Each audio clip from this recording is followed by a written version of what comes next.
Bonjour à tous, merci d'être avec nous pour ce sommet du Grand Paris. Je m'appelle Léo Barnier, je suis journaliste transport à la Tribune et aujourd'hui nous allons parler de l'aéroport d'Orly. Donc l'aéroport d'Orly qui a été longtemps vu comme le premier aéroport régional en raison de ses nombreuses liaisons avec le reste de la France, mais aujourd'hui un aéroport d'Orly qui est en pleine mutation avec une internationalisation de plus en plus poussée de son trafic, notamment dû au changement de stratégie du groupe Air France, mais aussi avec un grand plan d'aménagement à 10 ans. Ce qui va poser la question des relations d'Orly avec le reste des territoires qui l'environnent. Aujourd'hui, pour parler de cette question, nous recevons Justine Coutard, directrice de l'aéroport d'Orly, Clément Beaune, ancien ministre des Transports et ancien député de Paris, Didier Gonzalez, maire de Villeneuve-le-Roi, dans le Val-de-Marne, donc très proche de l'aéroport, et conseiller métropolitain, et François Durovray, président du conseil départemental de l'Essonne et président de la commission mobilité de l'Assemblée des départements de France. À l'heure où la pression environnementale et le besoin de réduire la pollution et les nuisances sonores se fait de plus en plus pressant, les relations sont parfois complexes entre un aéroport et son territoire, mais la question est de savoir si peut-on avoir un grand Paris sans un grand Orly.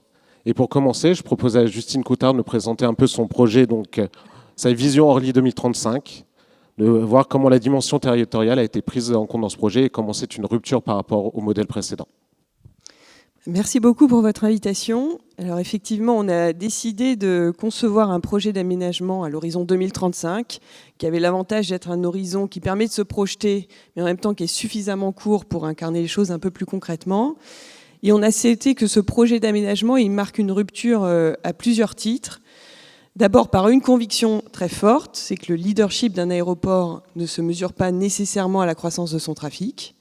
Et que pour assurer ce leadership, il y a aussi le fait d'être un acteur de l'aménagement du territoire et surtout un pionnier de la transition environnementale. Donc c'est la voie qu'on a décidé de prendre résolument à travers ce projet d'aménagement. Le deuxième, c'est sur la forme. C'est qu'on a décidé en fait de faire une concertation publique sur ce projet alors que rien ne nous y obligeait sur le plan réglementaire. Donc c'est vraiment une concertation volontaire qu'on a conduite pendant 3 mois avec 104 communes concernées, une vingtaine d'événements, de rencontres avec les communes de l'emprise de l'aéroport, mais pas seulement. Il y a eu 6000 personnes rencontrées, plus de 10 000 contributions qui ont permis de montrer que finalement ce travail de dialogue territorial avec l'ensemble des parties prenantes, avait de l'intérêt et trouvait une résonance. Et le troisième élément important de rupture, c'est aussi sur le contenu de ce projet, c'est qu'on a souhaité sortir de la dialectique habituelle entre bruit et emploi, à laquelle on réduit très souvent la question de l'aéroport, qui évidemment mérite d'être traitée. Et d'ailleurs, il y a des études qui ont été lancées sur ce sujet pour qu'on puisse réduire de manière notable les nuisances acoustiques, bien entendu, et puis l'emploi demeure une priorité. Mais on a souhaité justement que ce projet d'aménagement porte aussi sur d'autres sujets qui font que l'aéroport est un acteur du territoire. Ces sujets, c'est ceux des mobilités. On a souhaité proposer une solution qui éloigne la voiture et qui donne la priorité en transport collectif. Alors on s'est appuyé pour ça sur la ligne 14, mais on propose également d'aller plus loin en construisant notre propre mode de transport interne collectif à l'intérieur de la plateforme pour réduire la place de la voiture et offrir aussi des solutions de mobilité aux riverains. On souhaite aussi apporter des solutions concrètes en matière d'énergie, et donc on se propose de devenir un hub énergétique, c'est-à-dire de devenir encore davantage qu'on l'est aujourd'hui producteur et distributeur d'électricité et de chaleur décarbonée. Donc ça fait partie des éléments structurants de ce projet. Et puis on propose aussi que le foncier qui est disponible, qui est un foncier qui a de la valeur, puisqu'il est dans le sud francilien, qui est un territoire particulièrement urbanisé, et maintenant bien connecté. Donc on a à peu près 80 hectares de foncier disponibles pour lesquels on a souhaité que cette concertation nous serve en quelque sorte d'appel à manifestation d'intérêt pour recueillir les besoins des acteurs institutionnels, des acteurs économiques, pour bâtir avec eux la programmation immobilière de demain. Donc à ces 3 titres, on a vraiment voulu qu'Orly soit un acteur de l'aménagement du sud francilien et que les préoccupations des territoires qui nous entourent soient intégrées dans notre avenir. Vous avez présenté votre projet. Maintenant, il faut voir aussi comment ce projet est perçu par les communes environnantes, par les territoires environnants. Et pour ça, je vais passer la parole à François Durovray. Et donc de voir un peu comment vous percevez donc cette évolution de l'aéroport et ce que ça peut apporter au territoire du sud francilien. Bonjour à tous. D'abord, un aéroport, c'est évidemment une porte ouverte sur le reste du monde. Alors, Justine Coutard a évoqué tous les éléments positifs d'un aéroport. Il y a également des éléments négatifs parce que ce n'est pas une activité anodine, notamment pour les riverains en termes de nuisances. J'imagine que Didier reviendra dessus et il y a un certain nombre de combats, de préoccupations qui sont portées par les territoires. Mais par rapport à la question que vous posez, à l'évidence, un aéroport, c'est une immense chance pour les territoires qui sont à proximité. Et cela ne concerne pas simplement l'Essonne ou le Val-de-Marne, c'est tout le sud francilien et sans doute l'ensemble de la métropole du Grand Paris. Donc il y a une évolution de cet aéroport qui a été évoquée par Justine, à la fois au regard de l'histoire, puisqu'on voit que les destinations évoluent.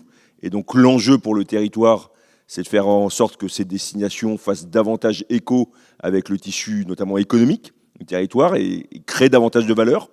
On sait qu'il y a un certain nombre de destinations sur lesquelles il y a des besoins et on discute avec l'aéroport de Paris, avec les compagnies aériennes pour que cela réponde davantage aux besoins du territoire.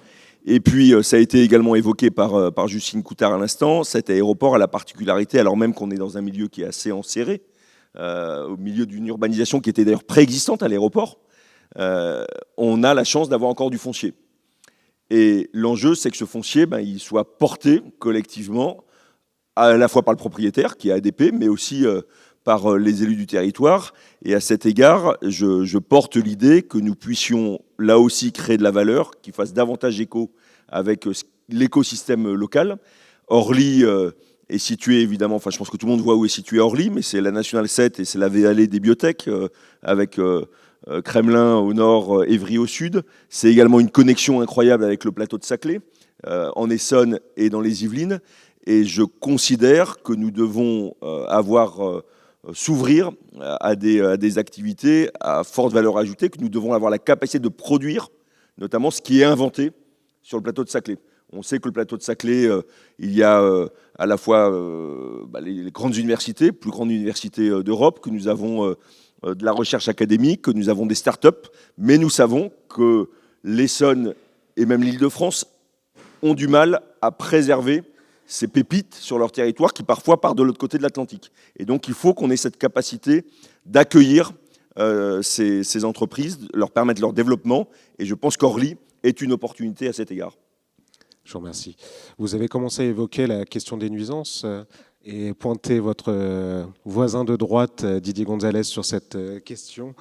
Comment avez-vous perçu vous qui êtes juste à côté de l'aéroport, vous êtes vraiment mitoyen, comment avez-vous perçu cette volonté de concertation de l'aéroport? Et il me semble que vous en avez vu certaines limites. Est-ce que vous pouvez nous exposer tout ça? Oui, je vous remercie. Bonjour à tous. Merci pour l'introduction. En réalité, si vous voulez, quand je vois votre sujet, peut-on concevoir un Grand Paris sans un Grand Orly? Le Grand Paris, je le conçois très très bien, moi. Le Grand Orly, j'ai plus de points d'interrogation. Si Grand Orly veut dire développement du trafic aérien, la réponse est clairement non. Voilà, clairement non. Alors qu'on fasse un certain nombre dans le cadre... Et pourquoi d'ailleurs? Et pourquoi? Parce qu'il faut savoir, ça a été évoqué, mais il faut quand même revenir dessus. L'aéroport d'Orly, c'est l'aéroport qui est le plus enclavé dans le tissu urbain en Europe. Bon. Et de surcroît, ce tissu urbain était préexistant. Bon. Donc, si vous voulez, on ne peut pas... toucher à un aéroport comme ça sans en voir toutes les conséquences. Parce que c'est une structure qui va générer des contraintes d'urbanisme, des contraintes sur la santé, et même, disons les choses, des contraintes économiques, puisqu'on arrive à avoir des dévaluations foncières importantes sur toutes les communes qui sont affectées, et c'est pas peu, puisqu'il y en a 30. Voilà. Donc, si vous voulez, à chaque fois qu'on parle d'aéroport, il faut être extrêmement prudent parce qu'un aéroport n'est pas un objet comme un autre. Voilà. Donc, j'ai cette question et quand je vois arriver les trajectoires et les perspectives de Grand Paris, justement de Grand Orly 2035, je suis assez inquiet de voir tant d'investissements sur la plateforme directement, je ne parle pas des transports, mais tant d'investissements pour, avec un engagement, celui de respecter un seuil de mouvement aérien qu'on ne respecte déjà pas. Bon, tout ceci, je vous l'ai dit, doit être développé avec mesure. Autant de ce que j'ai vu d'Orly 2035, je trouve ça très bien pour tout ce qui est desserte, etc., développement des abords, tout me va très bien. Mais je me dis que ça serait magnifique si Orly n'était pas un aéroport. Parce qu'en définitive, on ne parle pas du fonctionnement des avions. Donc, si vous voulez, pour mettre des panneaux solaires, des pistes cyclables, des raccordements divers et variés, moi, je peux qu'applaudir.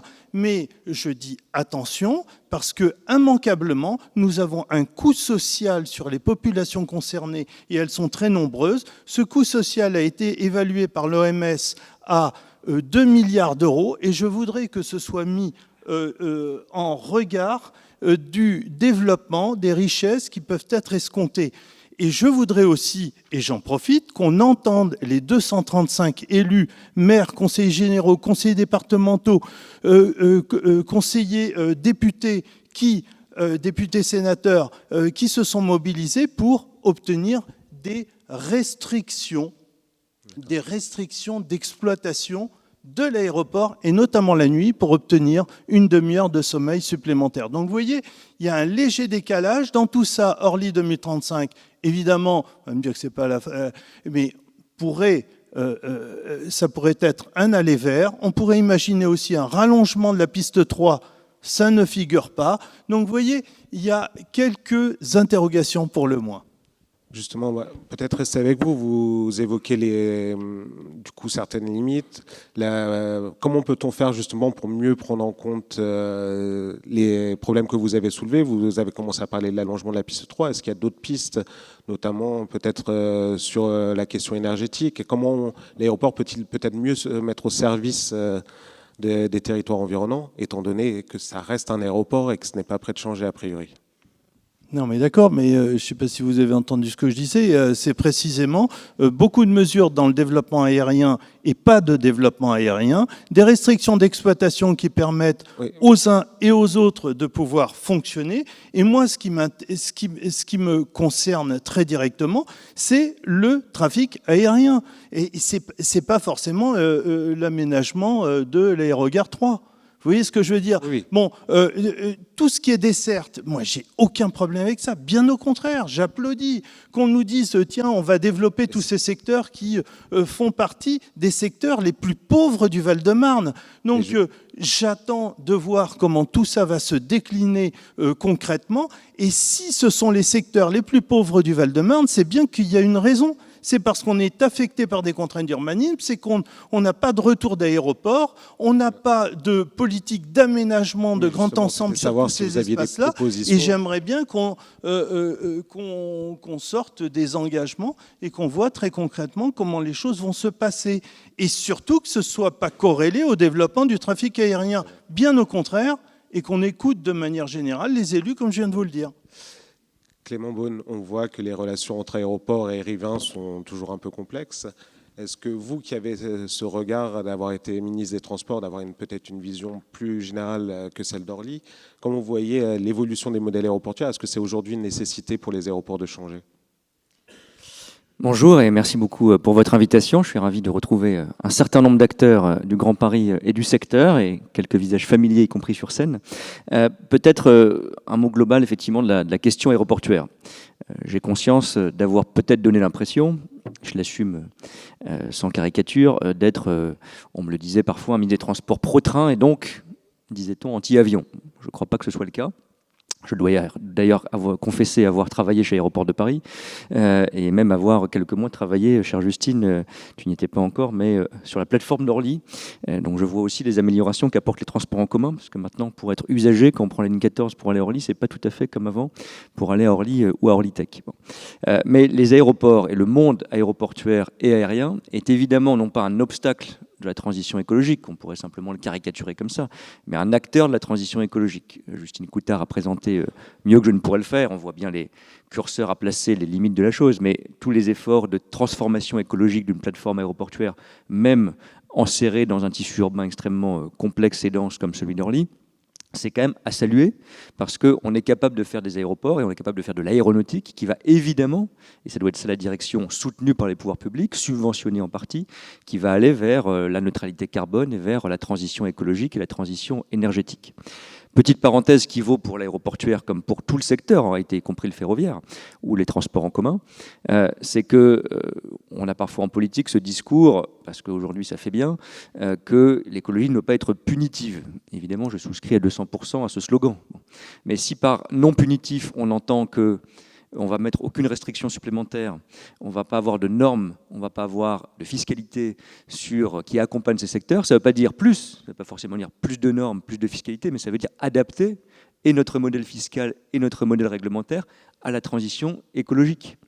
Et parfois, oui, il faut l'assumer, mettre sur certains sujets comme le bruit, c'est le sens de l'histoire, plus de contraintes. Moi, je ne connais pas d'action publique et encore moins de grandes transitions public qui se fait sans l'outil fiscal ou sans l'outil réglementaire. Sinon, on peut fermer l'État ou fermer les collectivités locales. Je crois qu'on fonctionne tous, qu'on soit ministre, élu local, parlementaire et autres, en recourant à ces sujets. Dans la transition écologique, parce qu'on l'oublie un peu, il y a évidemment la question du cadre de vie de manière plus large, de l'amélioration des conditions de vie et la sensibilité, c'est vrai dans un tissu urbain, c'est vrai à proximité d'un aéroport a fortiori, la question du bruit.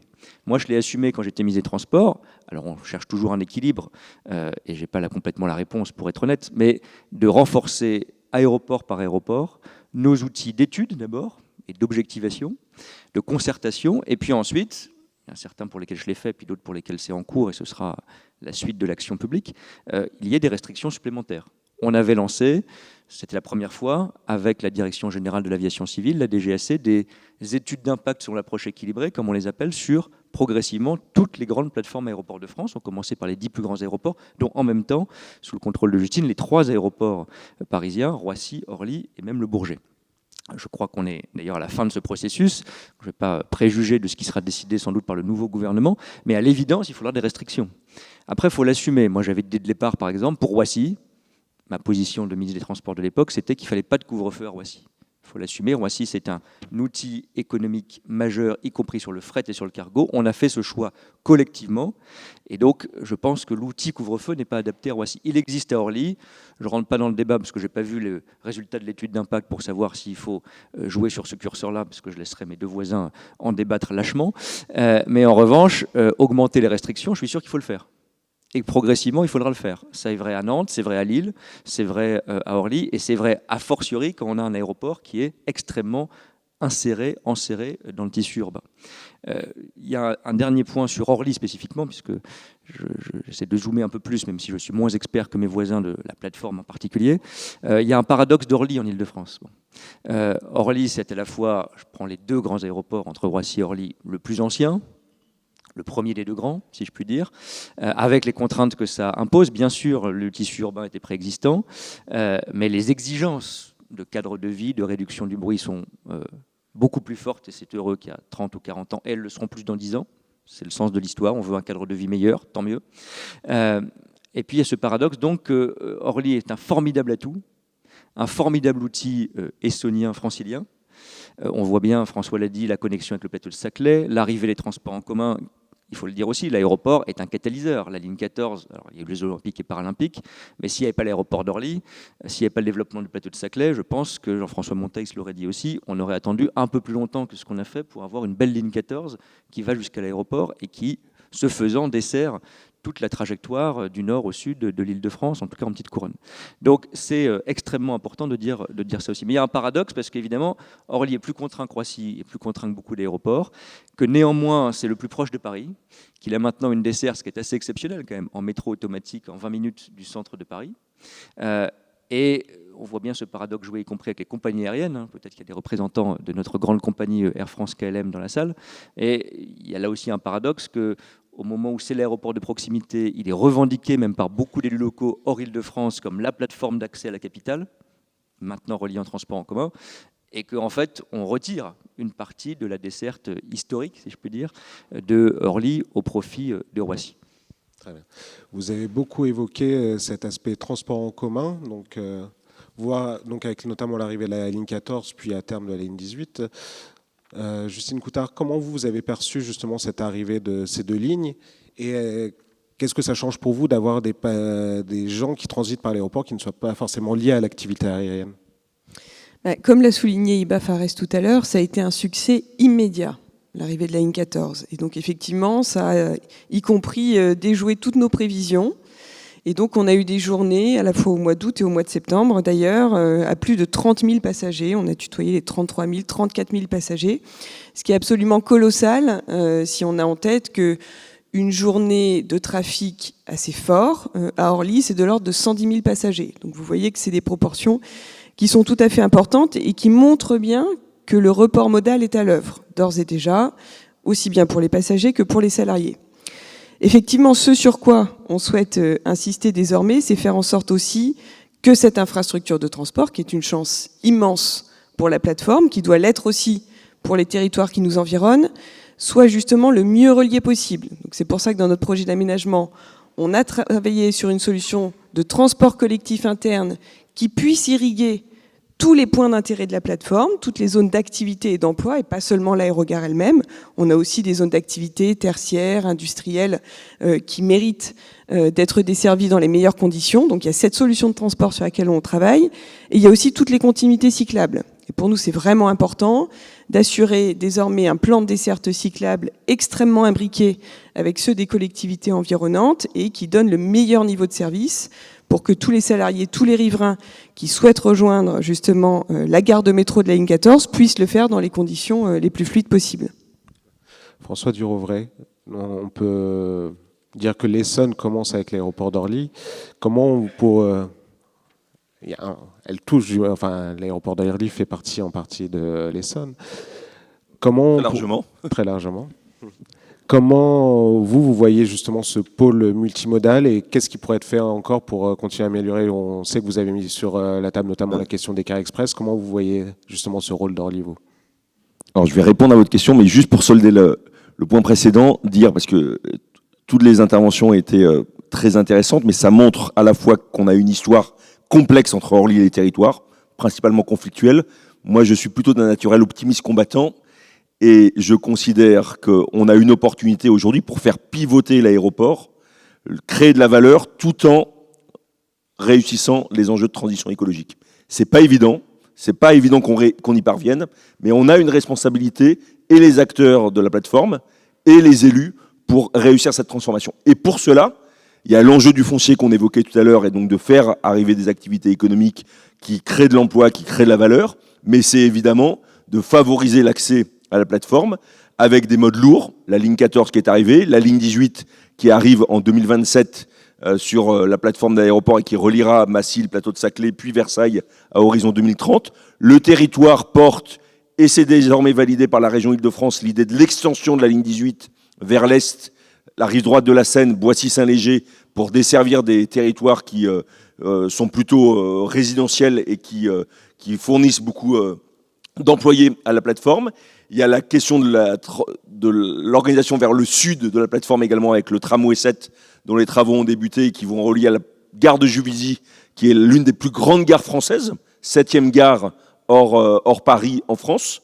Et puis, c'est vrai qu'il y a le mode routier, sur lequel je me suis beaucoup mobilisé avec notamment l'enjeu des cars express. Et je veux saluer également le travail de Clément, lorsqu'il était ministre des Transports, qui a porté ce sujet pour le faire émerger, avec plusieurs lignes de cars qui vont arriver à la plateforme dans les 2 ans qui viennent et qui vont permettre de mieux desservir, et pour les employés et pour la clientèle de la plateforme, qui vont permettre de renforcer donc l'attractivité de la plateforme, mais dans l'objectif que je citais tout à l'heure. On parle aussi donc je m'adresse un peu à tout le monde, mais on parle aussi de hub énergétique, peut-être comprendre ce que ça peut apporter aussi au territoire environnant. Est-ce que vous, Justine, vous pouvez nous présenter un petit peu ce qu'est cette vision de hub énergétique et peut-être voir aussi comment les riverains ressentent cet apport? Alors, Très brièvement, parce que je vois qu'il nous reste peu de temps, le concept de hub énergétique, il part déjà d'une situation actuelle, c'est qu'on est producteur et distributeur d'énergie. On a notre propre puits de géothermie, on récupère également la chaleur fatale qui est issue de l'incinérateur de Rungis, qui est situé juste à côté d'Orly, pour chauffer la plateforme et pour répondre à une bonne partie des besoins de nos clients. Demain, on souhaite démultiplier cette activité et donc on envisage de construire un deuxième puits de géothermie au sud. On envisage également de construire un méthaniseur au sein de la plateforme pour mutualiser les biodéchets du mine de Rungis, nos propres biodéchets, ceux de la Rived et donc des collectivités qui nous entourent pour produire sur place notre propre biométhane pour nos besoins propres. Et on envisage également de produire une électricité verte avec des panneaux photovoltaïques qu'on va pouvoir déployer aussi bien sur les parkings, sur une partie de nos prairies et sur l'ensemble des bâtiments de la plateforme. Donc voilà quelques exemples concrets de ce que signifie le terme un peu barbare de hub énergétique. Très bien. Didier Gonzalez, vous qui êtes vraiment très proche de la plateforme, est-ce que ce type de développement peut vous intéresser votre territoire ? Ah oui, bien sûr. Ah mais bien sûr. Moi, je vois quand même un léger delta entre les objectifs magnifiques qu'on se fixe et la réalité du terrain. La réalité du terrain, c'est quoi? C'est que on n'est pas connecté du tout. C'est que on a un taux de chômage qui est le plus important du Val-de-Marne, justement sous la trajectoire des avions, qu'on est classé au 5e rang de l'habitat insalubre. Donc, vous voyez les progrès qu'on peut faire. Donc, on a parlé beaucoup de dessertes et tout, mais certes, je l'ai dit tout à l'heure, dessertes, moi je souscris complètement, dessertes de l'aéroport, mais pourquoi faire ? Mais pourquoi faire? S'il s'agit de faire voler plus de gens, non, désolé. On était sur la question parce du hub que énergétique. nous avons une vraie limite aux choses et on a bien vu que le départ d'Air France fait que des inquiétudes se multiplient puisque, en définitive, c'est pour accueillir du low cost et donc, par définition, les taux de rotation sont encore plus importants. Donc voilà la réalité. On a le niveau de santé le plus faible et l'un des plus inquiétants du Val-de-Marne, encore sous la trajectoire des avions. Donc vous voyez que tout ceci est quand même assez préoccupant. Quand on se fixe, on dit oui, vous allez voir les richesses que ça va développer. Bon, les richesses, on sait très bien que c'est en tonnes de fret que se font les richesses. Ouais. Sur l'aéroport d'Orly, 74 000. On sort du sujet, je suis désolé, on sort du sujet. Surtout, non, mais c'est pour dire que, si vous voulez, moi je souscris à toutes ces belles ambitions. Voilà. Mais j'attends qu'elles atterrissent. Merci. Voilà. Le temps est écoulé, il me reste à vous remercier pour avoir partagé ces points de vue qu'il va falloir réconcilier dans les prochaines années, je l'espère.